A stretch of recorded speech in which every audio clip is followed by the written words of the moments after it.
Salut. Bon, comme vous avez vu dans le titre, vidéo consacrée au choix du véhicule. C'est un sujet que j'avais envie de faire depuis pas mal de temps et que j'ai pas mal repoussé, décalé, parce que parce que comme toujours, faire un choix, c'est toujours subjectif et ça dépend vraiment de chacun. Ça dépend de vos activités, de vos objectifs, et forcément tout le monde ne va pas faire le même. C'est pourquoi je vais pas vous expliquer pourquoi j'ai choisi ce véhicule-là, mais je vais plutôt vous donner quelques concepts, quelques pistes de réflexion, les points sur lesquels s'attarder avant de choisir un véhicule. Je pense quand on est dans une démarche survivaliste, quand on est dans une démarche de résilience, de recherche, de développement de son autonomie, enfin bref, sur pas mal de choses. Alors également dans cette vidéo, je vais rester sur le choix vraiment de la voiture, sans aller dans des extrêmes ou sans aller dans d'autres types de véhicules, hein. Il se peut très bien que ceci ou encore ce type de véhicule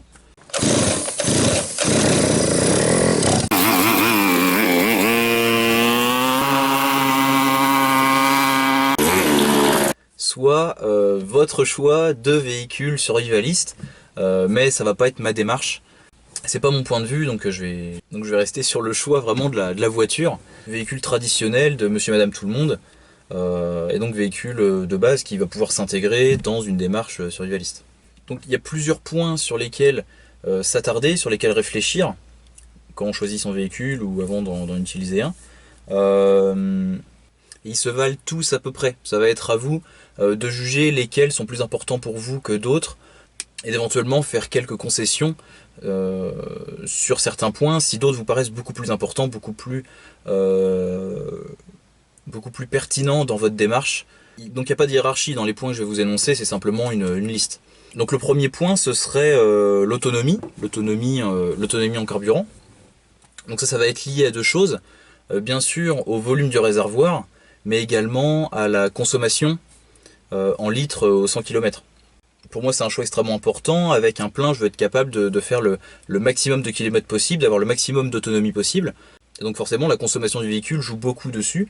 Et c'est vrai que dans la démarche survivaliste, que ce soit aussi dans un contexte de difficulté économique que dans un contexte de raréfaction du pétrole, la consommation en carburant est vraiment un point clé pour le choix du véhicule. C'est pour ça que personnellement, c'est pas dans ma démarche de chercher un véhicule avec une capacité de franchissement exceptionnelle, un 4x4 ou un véhicule qui va avoir beaucoup de puissance, beaucoup de vitesse, parce que bien évidemment l'inconvénient de tout ça, ça va être la consommation en carburant. Donc c'est pour ça que je suis resté vraiment sur un véhicule, un véhicule simple qui consomme au final pas tellement plus qu'une voiture normale, entre guillemets. Le deuxième point, pour moi, ça va être le volume intérieur, la capacité d'emport. C'est-à-dire que mon véhicule peut me servir à transporter 5 personnes. Toutes les voitures font pas ça. Des petites voitures souvent font 4 personnes ou 2 personnes. Donc 5 personnes, voire plus, c'est quand même intéressant. Bien évidemment, dans le cadre d'une famille ou d'un clan, avoir un véhicule qui peut transporter le maximum de personnes possible est quand même intéressant. Mais le grand volume intérieur aussi est ultra important pour le transport de matériel. Ce qui permet de faire le lien avec la polyvalence du véhicule, puisque j'ai pas simplement un petit véhicule de ville qui va pouvoir se faufiler partout, même si mon véhicule est d'un volume extérieur assez raisonnable, le volume intérieur est lui très important. Ce qui me permet de me servir du véhicule au quotidien, mais également de m'en servir pour les vacances, mais de m'en servir pour bricoler, pour transporter des matériaux, pour des déménagements, pour rendre service dans mon entourage, ou même comme véhicule d'évacuation, minivan, etc. C'est parfait. En gros, on voit bien le système d'aménagement, hein. C'est tout fait en récup, hein. C'est de la palette, des meubles récupérés à la benne, tout ça. Donc là, le sommier est déplié. Et puis une fois monté, ça donne ça. Donc le véhicule va comme ça avoir une énorme polyvalence. Par sa capacité d'emport, il va pouvoir servir dans énormément de situations de la vie courante. Donc ultra intéressant pour moi. Le point suivant, ça va être la simplicité du véhicule. On parle souvent de ça, c'est vrai qu'avoir un véhicule mécaniquement relativement simple, avec peu d'électronique, va permettre de l'entretenir soi-même sur beaucoup de choses. Donc ça peut plus ou moins influencer sur sa fiabilité. Encore un point supplémentaire, la fiabilité. Mais en tout cas, je vais pouvoir intervenir dessus moi-même sur pas mal de choses, faire des économies, en cas de problème, pouvoir le réparer aussi. Il faut essayer qu'il tombe pas dedans justement. Voilà, GG. que quand il tombe dedans, après t'es bien emmerdé, il est dans le fond de la merde, et puis j'y vois rien en plus, le mec il m'éclaire rien du tout. Surtout essayer de jamais faire toucher le joint ailleurs que là où il doit toucher.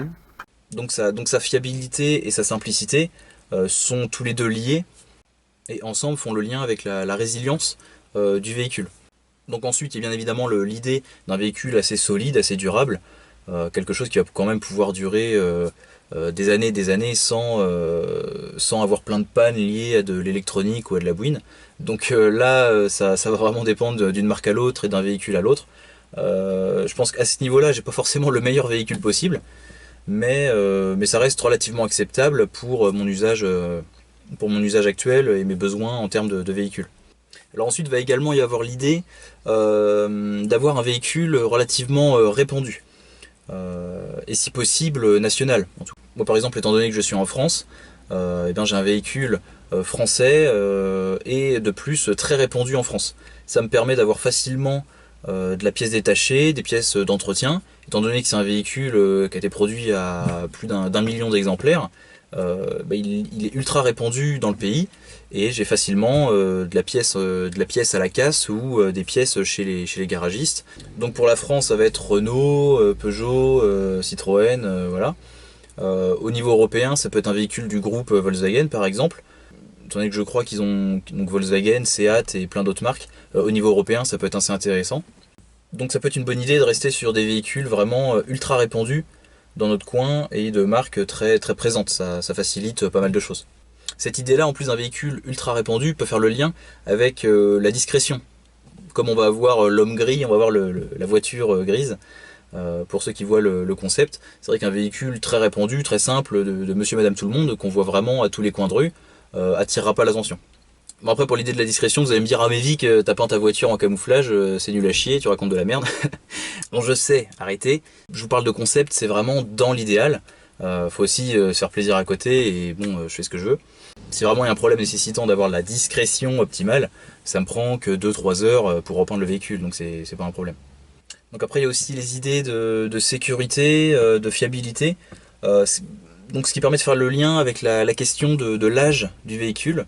Ça me paraît intéressant d'avoir un véhicule pas trop ancien mais pas trop récent non plus. Si vous voyez ce que je veux dire, faut être dans faut vraiment trouver le juste milieu entre la simplicité mécanique, le peu d'électronique et le fait d'avoir un véhicule à pas trop cher en allant dans des véhicules qui ont peut-être une vingtaine d'années et à l'inverse le côté de la fiabilité, de l'économie en carburant, de la praticité d'un véhicule peut-être plus récent.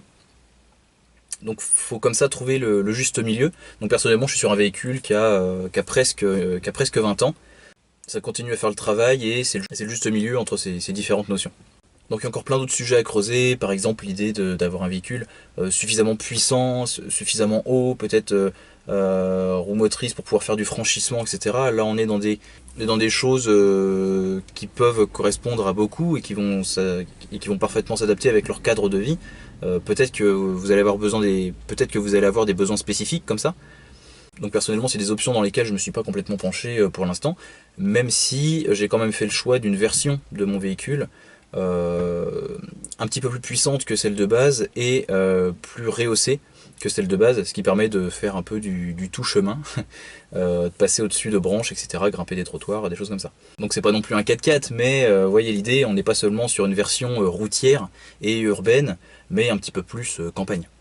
Donc ensuite, quel va être vraiment le type de véhicule, le type de voiture qui rassemble plus de ces idées-là, à mon sens, ça va être les utilitaires, les ludospaces. Donc les ludospaces, c'est simplement des utilitaires aménagés en voiture avec 5 places. À mon sens, c'est un type de voiture qui correspond à pas mal de ces idées-là. On a le volume, la consommation d'une voiture normale, mais avec beaucoup de volume intérieur.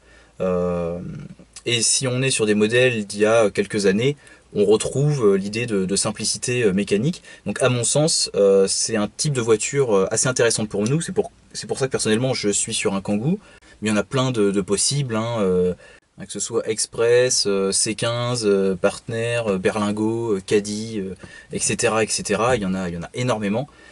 Et donc si on est sur des véhicules comme ça en plus très répandus au niveau national, on a le côté passe-partout et de la pièce, etc. Donc que du plus.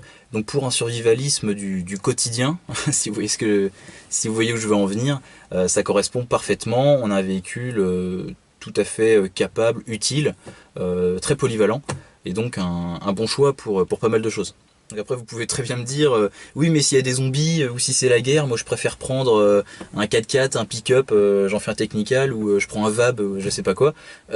Et les gars c'est pas ma démarche, c'est pas ma vision des choses. Je suis plus dans une logique d'autonomie, de résilience quotidienne. Et donc pour moi ce type de véhicule correspond parfaitement à mes besoins et à mes attentes. Donc voilà pour cette vidéo sur les choix des véhicules, plein de notions abordées, j'en ai sûrement oublié énormément, donc c'est pour ça que je vous invite à écrire en dessous dans les commentaires vos idées, s'il y a des choses qui vous paraissent importantes à prendre en compte pour choisir son véhicule, puisque vous aurez donc plein d'idées que je n'aurais pas eues. Sur ce, prenez soin de vous et à très bientôt. Salut!